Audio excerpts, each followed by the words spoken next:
하나님의 은혜가 아니면은 한순간도 나는 살 수 없다. 이렇게 여러분들이 고백을 꼭 하시기를 바랍니다. 실제로 하나님의 은혜가 없는 사람은요, 다른 거 아무리 잘해도 나중에 언젠가는 사탄에게 그 시간표를 제공합니다. 언젠가는이라고 하는 그 때가 오는데, 그때에 성삼위 하나님께서 역사해야 되잖아요. 그런데 평상시 은혜가 없는 사람, 또 은혜를 사모하지 않는 사람, 또 은혜를 받았어도 바른 은혜가 아니고 틀린 은혜를 받은 사람은요, 결정적인 시간표 때에 하나님의 도우심을 받지를 못해요. 오늘 언약적 은혜라고 하는 이 말씀을 좀 살펴볼 텐데요.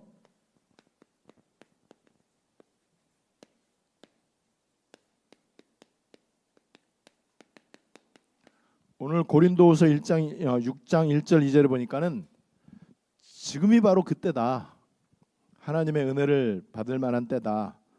그리고 우리는 왜 하나님의 은혜를 받아야 되느냐? 하나님과 함께 일하는 자이기 때문에, 하나님과 함께 일하는 자이기 때문에 우리는 하나님의 은혜를 받아야 됩니다. 여러분, 우리 인간이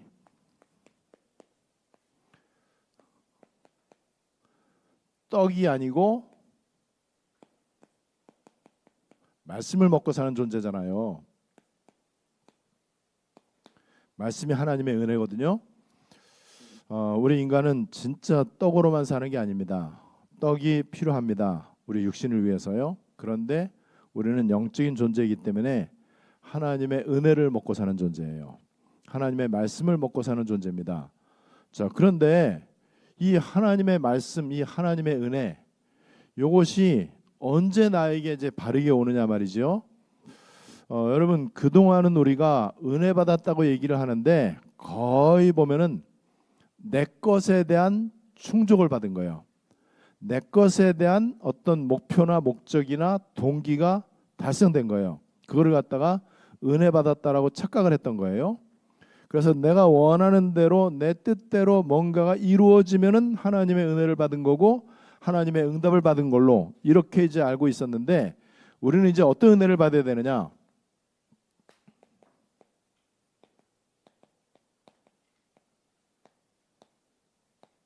보호자로부터의 은혜를 받으셔야 돼.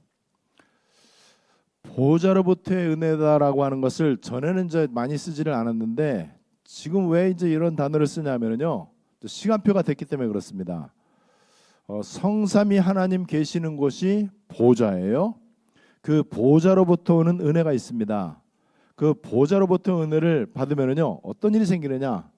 반드시 이 보호자로부터의 은혜를 받은 사람은 반드시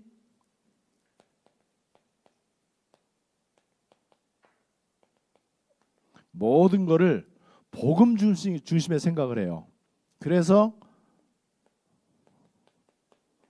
살리는 것, 치유하고 힘을 주고 격려하고 이런 식으로 마음이 움직여집니다. 그러니까는 요게 바로 하나님 나라거든요. 하나님 나라의 일이 이루어지는 쪽으로 생각하고 말하고 선택하고 결정하고 또 그리려 향해서 직접 이렇게 발걸음을 옮기게 됩니다.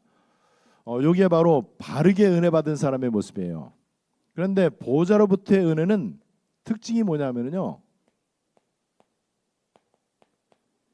24시예요.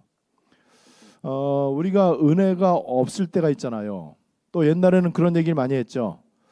요즘 내가 은혜를 못 받아.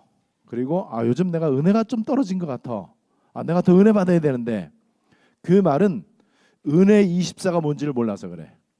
은혜 24가 뭔지를 모른다 이 말은요, 뭔가 기도할 때, 찬양할 때, 예배 드릴 때, 교회 와서 성경 공부하거나 아니면 전도하거나 선교하거나 이렇게 교회하고 관련돼 있는 장소에 있든지 그런 일을 할 때에 은혜 받는다고 생각해요. 그 말은 평상시 내 삶 가운데 일할 때, 공부할 때, 아니면은 내가 그냥 직장 다니면서 이렇게 이제 뭐 세상 일을 할 때, 그때에는 하나님의 은혜가 필요하다라고 인정을 안 합니다. 그 말은 은혜 24가 안 됐다는 거예요. 은혜 24가 안 되면 어떻게 되느냐?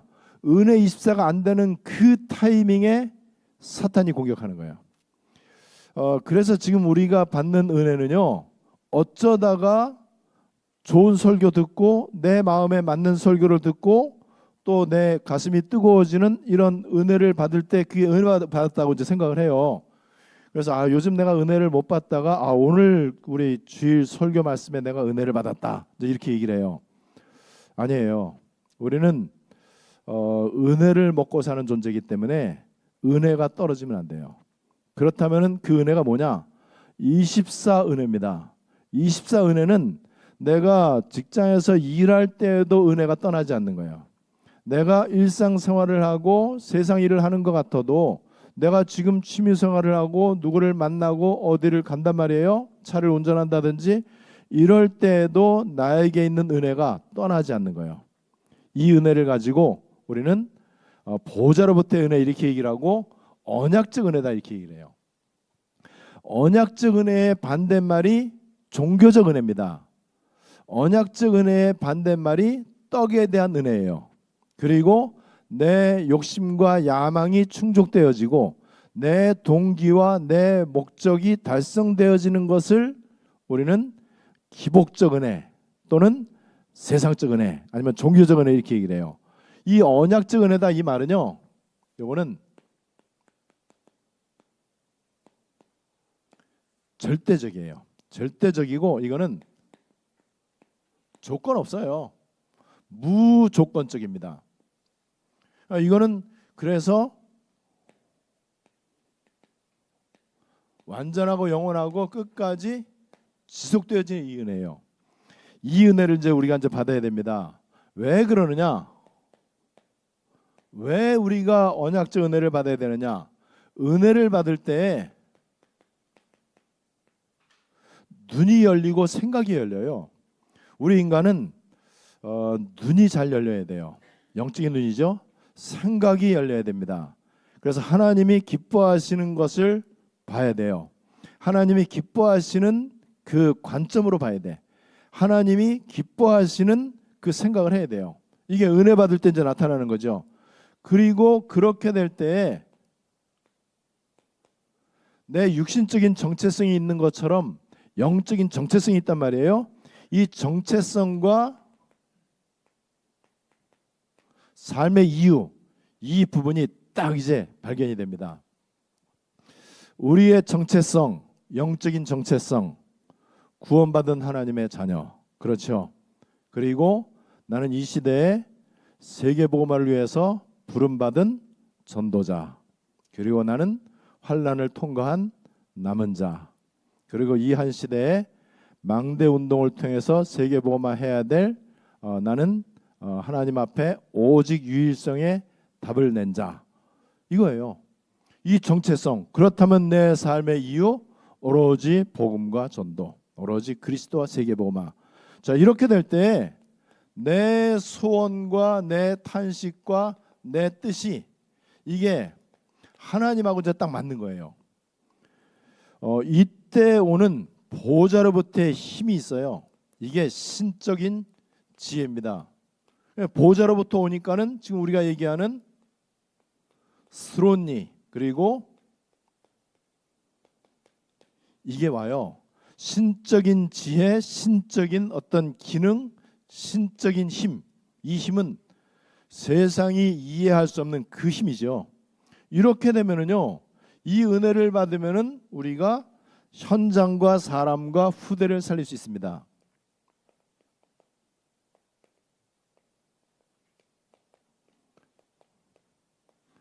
현장과 사람과 후대를 살리지 못하면은요, 그거는 은혜 받은 사람이 아니에요. 내가 은혜 받으면은 나 때문에 내 주변에 하나님 나라의 일이 일어나요. 하나님 나라의 일은 사탄 꺾는 걸로 일어나잖아요. 하나님 나라의 일은요, 생명 살리는 것으로 나타납니다. 하나님 나라의 일은 반드시 치유해주고 그 다음에 살려주는 그쪽으로 이제 나타나는 것이죠. 자, 그런데 이제 틀린 은혜가 있어요. 틀린 은혜, 요게 바로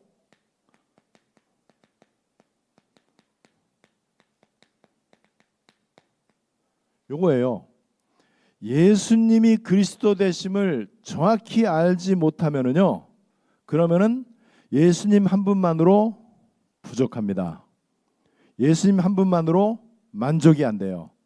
그래서 모세도 끌어들여야 되고 엘리야도 끌어들여야 돼.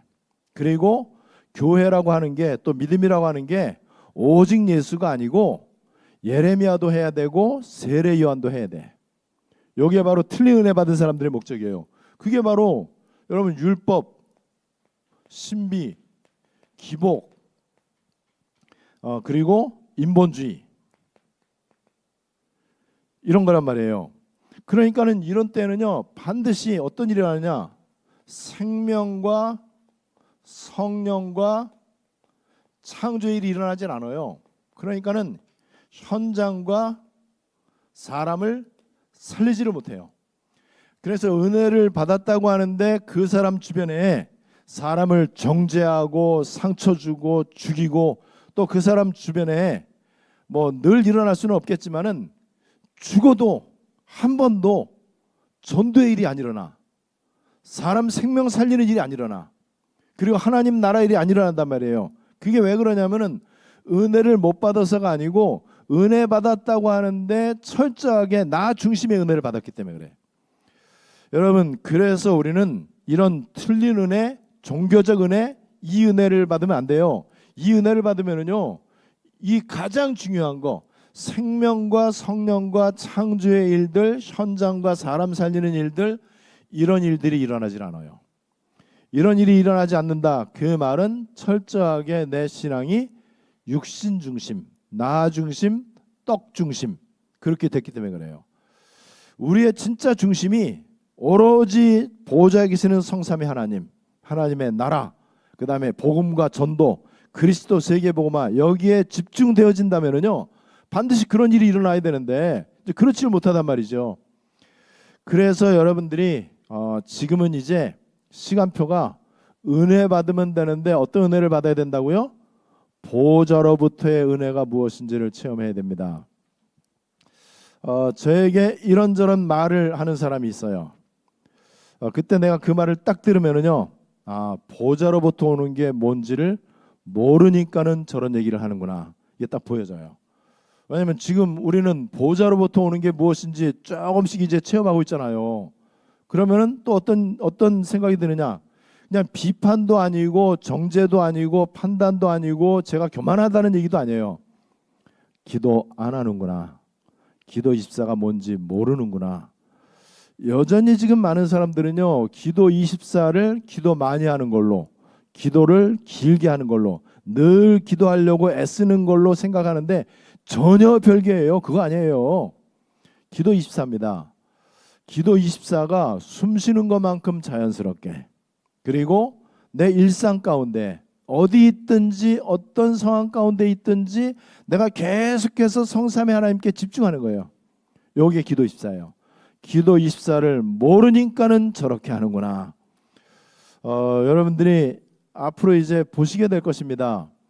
기도 24가 이게 진짜인지 아닌지, 또 기도 24의 비밀을 모르는 사람에게 어떤 일이 일어나는지 보시게 될 거예요. 앞으로 그것이 정확하게 드러날 것입니다. 성경에 있는 그대로 그냥 복음이 아니고 우리는요, 오직이 되어진 복음이에요.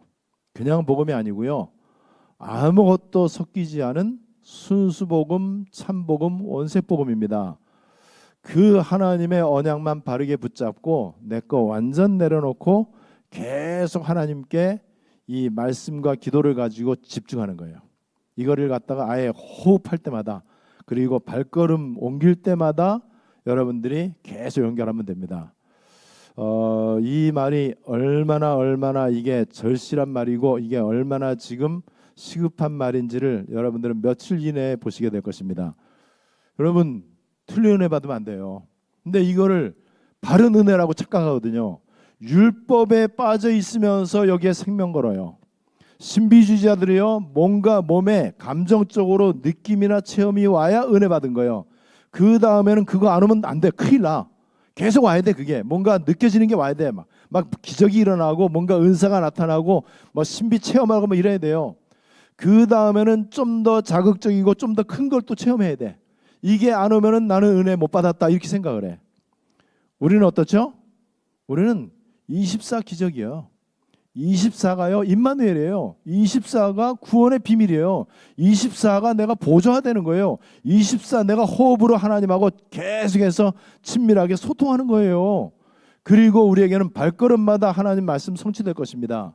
가는 곳곳마다 흑암 저주의 관세 완전 꺾이고요, 하나님 나라 일이 일어날 거예요. 왜냐하면은 우리는 그냥 일시적인 은혜, 내 육체적인 어떤 동기를 충족시키는 종교적 은혜 아니기 때문에 우리는 절대적이고 영원한 은혜를 받았어요. 여러분, 성경에 예를 들면 여러분들이 알 것입니다. 노아가 살던 시대에 방주 모르면 안 돼요. 그죠?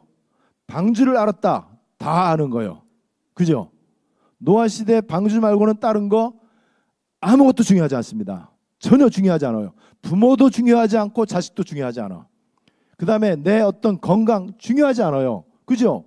노아 시대에 다 죽는데 뭐가 중요합니까? 돈이 중요합니까? 아니면 내 명예가 중요합니까? 아니죠. 방주. 요게 절대적 은혜예요. 요게 결정적 은혜예요. 자, 방주 언약을 붙잡았다. 세월 지나가도 바뀔 수가 없어. 근데 내가 은혜 받았다고 하는 건강, 내가 은혜 받았다고 하는 경제, 자식, 사업, 이 은혜는 영원하지 않잖아요. 그죠? 근데 그 은혜 갖고 사탄을 이기냐 말이죠. 그 은혜 가지고 사람 생명 살리는 게 아니란 말이죠. 여러분, 당연히 모세가 살던 시대에 피 언약, 희생제사, 예수 십자가 보혈의 그 피제사, 이거 모르면은요, 천하 없어도 애굽에서 나오지를 못해. 애굽에서 못 나오면 어떻게 되죠? 잘났든지 못났든지 바로 왕의 종 노릇해야 돼. 그죠? 사탄의 노예 노릇해야 돼요. 아무리 착해도 소용이 없어요. 왜냐면 그게 바로 이 바로 왕이 사탄의 상징이잖아요. 애굽은 죄악된 세상을 말하잖아요. 세상 속에 살아가면서 출애굽의 영적인 출애굽이 일어나지 않으면은요, 천하 없어도 안 되는 거예요. 여러분, 그래서 모세 때에 피라고 하는 단어를 진짜 깨달았다. 모든 거 다 깨달은 거예요. 그죠? 이게 모든 거예요. 이거는 세월 지나가도 변하지 않는 거예요. 시간 지나가도 바뀌지가 않는 거예요. 다른 건 다 바뀐단 말이죠. 광야의 이스라엘 백성들이 놋뱀이라고 하는 이 뜻을 모르면은, 그러면은 광야 생활에 절대로 승리할 수가 없어요. 광야에서 불뱀이 자주 나타납니다. 언제 나타나느냐? 원망 불평할 때. 그죠? 불뱀한테 물리면은 다 죽어요. 안 물릴 사람이 없어. 그게 언제 그렇죠? 길로 인해서 원망하고 불평하고 모세를 대적하고 애굽으로 돌아가자 하고, 왜 우리는 이렇게 맨날 지겹게 만나를 먹어야 되냐, 메추라기를 먹어야 되냐, 왜 여기는 이렇게 길이 험하냐, 왜 농사도 지을 수 없고, 뭐 전부 다 왜 다 내 거. 이때 불뱀이 출몰합니다. 불뱀한테 물리면 다 죽어요. 다른 약이 드는 게 없어요. 이때 하나님께서 불뱀을 꺾을 수 있는, 사탄 마귀를 꺾을 수 있는 놋뱀의 비밀을 주셨어요. 놋뱀 알면 다 끝나는 겁니다. 혹시 불뱀에 물렸을지라도, 혹시 우리가 잠깐 동안 불신하고 뭐 이럴 수 있죠. 그래도 놋뱀 쳐다보면 됩니다. 십자가의 그리스도, 십자가에서 다 이루신 복음의 주인공 예수 그리스도, 그리스도 사역을 다 이루신 예수님, 그분을 바라보면 돼요. 바라보는 게 믿음이에요. 광야에서는 그거 말고는 아무것도 중요하지 않습니다. 그러면 광야에서 놋뱀을 알면은 그러면 다 필요 없단 말이냐? 그때 모든 게 다 필요에 따라서 살아나요. 여러분, 방주라고 하는 단어를 알았다. 진짜 알았냐 가짜 알았냐, 그건 언제 표시 나는지 알아요? 방주에 들어가냐 안 들어가냐, 그거 보면 알아요. 다락방 운동은 다락방 이해하는 게 아니에요. 다락방 구경하는 게 아니에요. 다락방에 있는 메시지를 참고하는 게 아니에요. 다락방에 들어가는 거예요. 들어가느냐 안 들어가느냐. 들어가려면은 내 계산 내려놔야 돼요. 들어가려면은요 눈치 보면 안 돼요. 들어가려면은요 내 기존의 관계로부터 내가 축출될 것도 예상해야 돼요. 죽을 수도 있어요.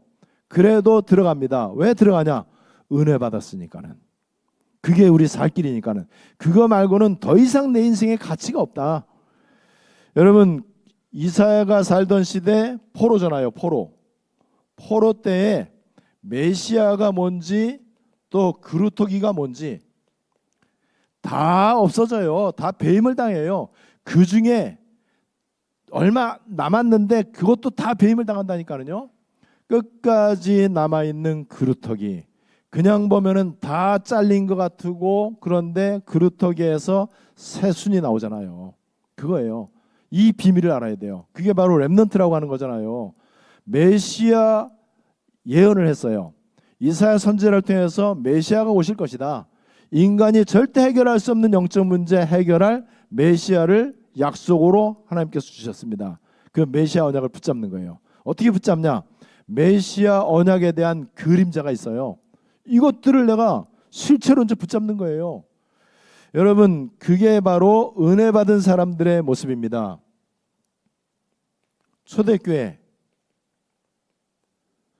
초대교회는 무조건 예수는 그리스도 하나님 나라 이거예요. 하나님 나라 로마. 그래서 제가 보니까는 우리 산업인들을 통해서 237 치유 서밋 성전할 수 있는 경제가 언제 올 것이냐? 일단 안디옥 시간표 속에 와야 돼. 안디옥 시간표 안 온 사람이 로마서 16장에 들어간 사람 하나도 없습니다. 안디옥 시간표 온 사람들이 아시아에 머물지 않고 마게도냐를 지나서 로마까지 가야 돼. 그게 바로 로마서 16장의 사람들이에요. 로마서 16장의 사람들은 누구냐? 그 업이 크다 작다 말하지 않습니다. 그 업이 어떤 종류다 말하지 않아요. 그 업의 매출이 얼마냐 이것도 성경은 전혀 언급하지 않습니다. 중요한 거는 그 사람들의 업이 보좌화 되어지고 로마화 되어진 거예요. 보좌화 되어지고 237화 되어졌단 말이에요. 그러면은 하나님은 로마 복음화 세계 복음화를 하는데 세상 경제 사용하지 않습니다. 훌륭한 어떤 그 사업가의 경제를 사용하지 않아요. 로마서 16장에 있는 보좌화 되어진 사람들의 업을 사용하셔서 로마 복음화 하는데 부족함이 없도록 하십니다. 우리가 지금 성전 건축 기다리는 것은 그거 기다리는 거예요. 저는 이것만 기도합니다. 그래서 여러분들 자신이 나 자신이 보좌화 되기만 하면 돼요. 보좌화 된다 이 말은 결정적인 은혜, 보좌로부터의 은혜를 실제로 받는 것을 말해요. 자, 그렇게 될 때 여러분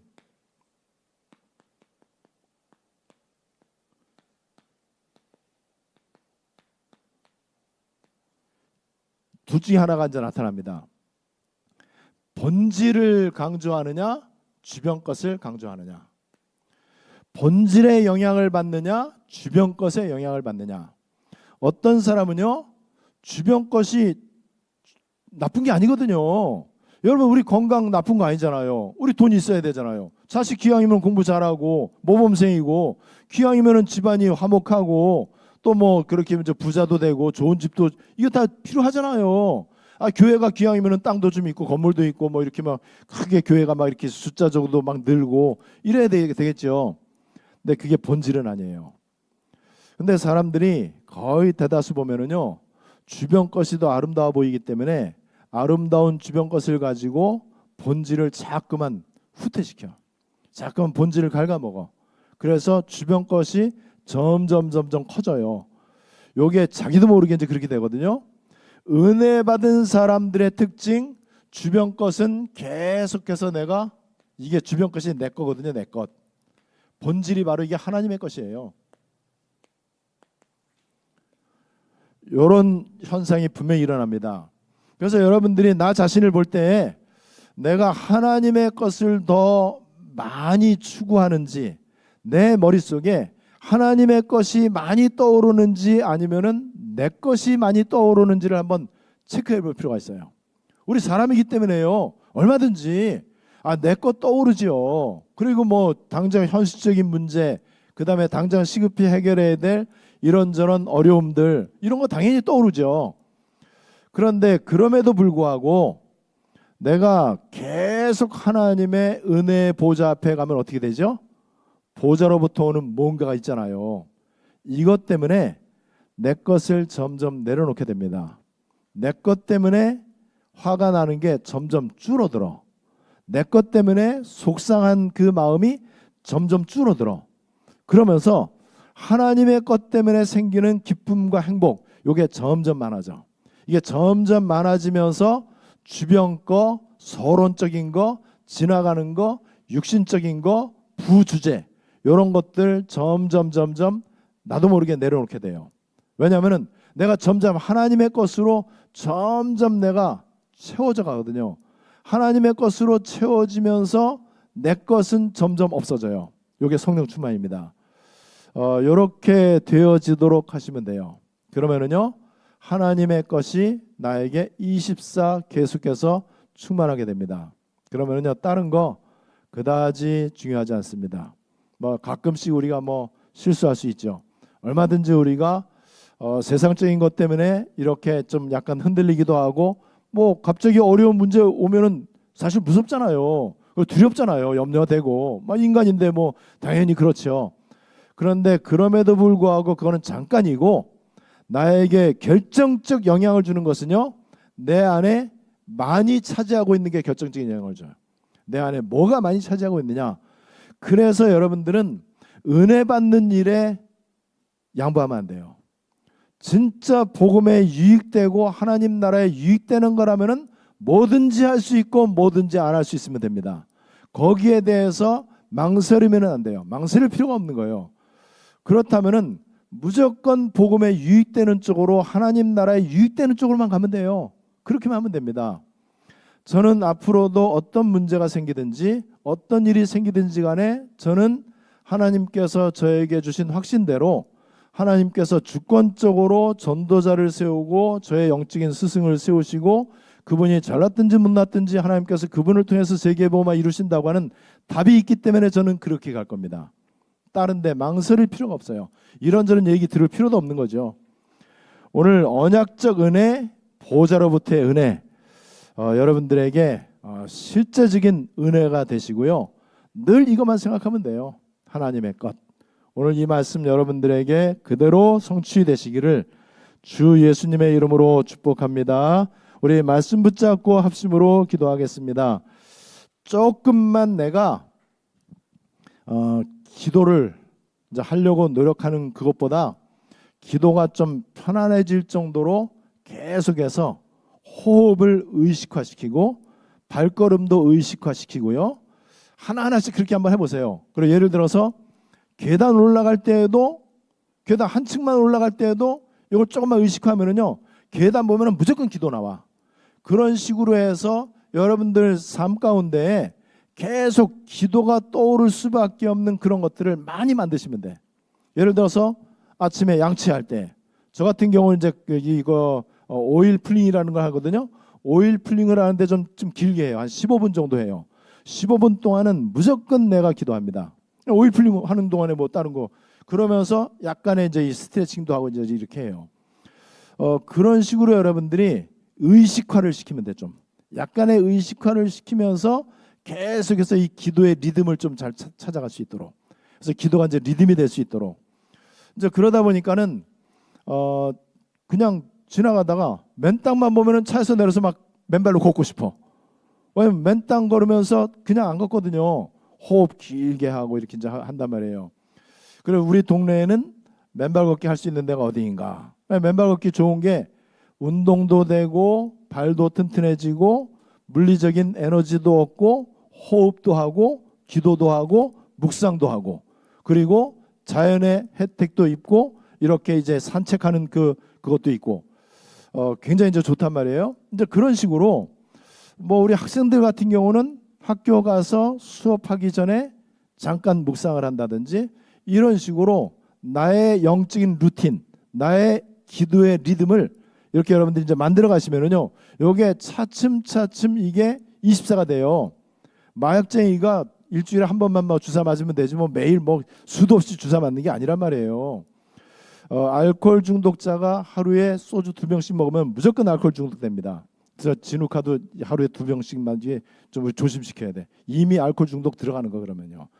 그렇게 우리가 하면 돼요. 하루에 소주 2병 먹는 것처럼 하루에 이렇게 집중해서 성삼위 하나님 바라보고 이렇게 조금만 기도의 리듬을, 나만의 기도의 루틴과 기도의 리듬을 찾으려고 이렇게 하면은요, 요게 24가 중독이 되는 거예요. 우리 언약적 은혜, 보좌로부터의 은혜, 우리 말씀 붙잡고 우리 합심으로 다 같이 기도하시겠습니다.